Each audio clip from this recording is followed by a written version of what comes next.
Kenny Albert. Without any further ado, Kenny, thanks so much for joining the show. How you doing? It's great to see you.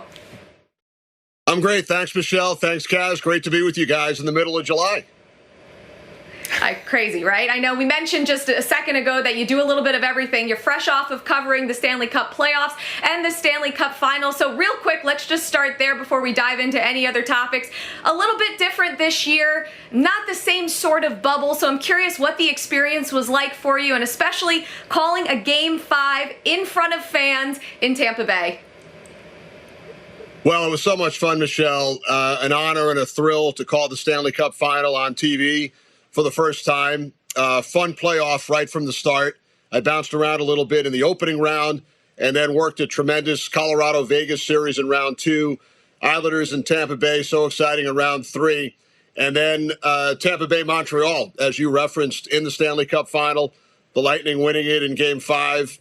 Steven Stamkos presented with the Stanley Cup by Commissioner Gary Bettman for the second straight year. So much fun to be in both cities, in Tampa, in front of 18,000 fans, in Montreal, the Canadiens back in the Stanley Cup Final for the first time in 28 years now. During the final round, those of us who traveled between Tampa and Montreal were in somewhat of a bubble due to the regulations set up between the league and the Canadian government. For those of us who did travel, we could not leave the hotel aside from games and practices, couldn't go to a restaurant, but the health and safety precautions, obviously, in full force, especially north of the border. So much fun to be a part of it, and to see Tampa Bay win that second Stanley Cup in front of their home fans. Last year in Edmonton, nobody in the building when the Lightning won the Cup, and they're such a tremendous team from the goaltender, Andrei Vasilevsky, on out.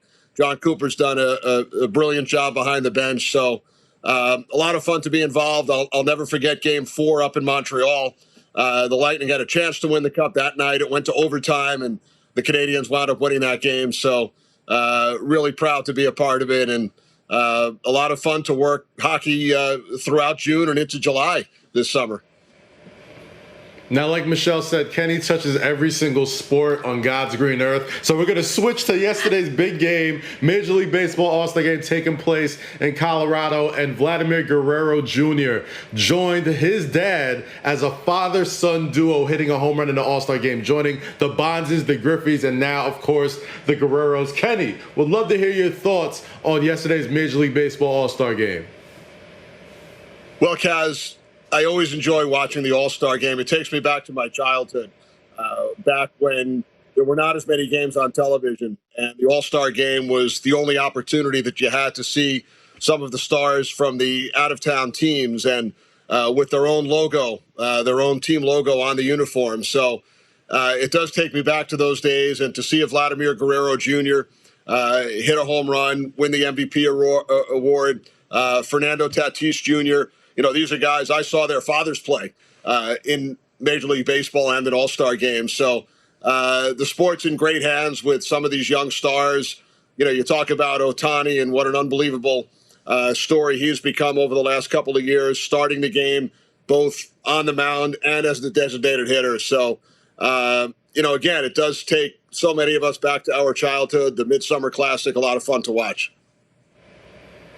Seems like the MLB is looking to maybe drop that 7-inning doubleheader rule that they presented, I guess, during the pandemic, and also maybe modifying the extra inning rule as well when it pertains to runners starting on second base. What do you think of that overall? Do you think that these rules are maybe here to stay, or would you like to have seen them stay a little bit longer, or do you think it's the right thing for Major League Baseball to do going forward?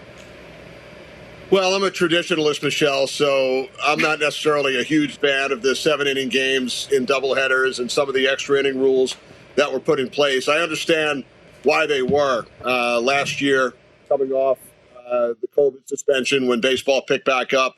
They wanted to have quicker games, and you know, they put in some of those rules so that games did not go 13, 14, 15 innings. I once worked a 20-inning game, believe it or not, between the Mets and Cardinals back in 2010. So I've certainly been a part of some of those long games. So I understand why they did it, but as a traditionalist, would certainly not mind if they move forward without some of those new rules.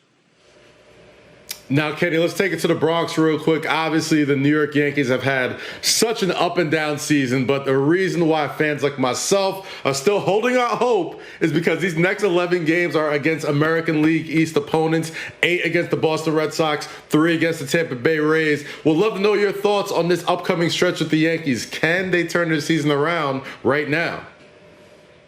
I think they can, Kaz. It's a big stretch, as you mentioned, with 11 games against the division clubs. They're 8 out right now. They're over 500, 46 and 43. You know, I think back to 1978, right around this time, they were 14 games behind the Red Sox and came back to win the division. So it's certainly not out of the realm of possibility. They've had some injury issues over the first half of the season, but it is a big stretch. I would think they would have to win at least 7 or 8, maybe even 9 out of these next 11 games. Wow, yeah, that's a tall task for them. And I guess if they don't turn it around with the trade deadline looming, would they be buyers or sellers in this situation?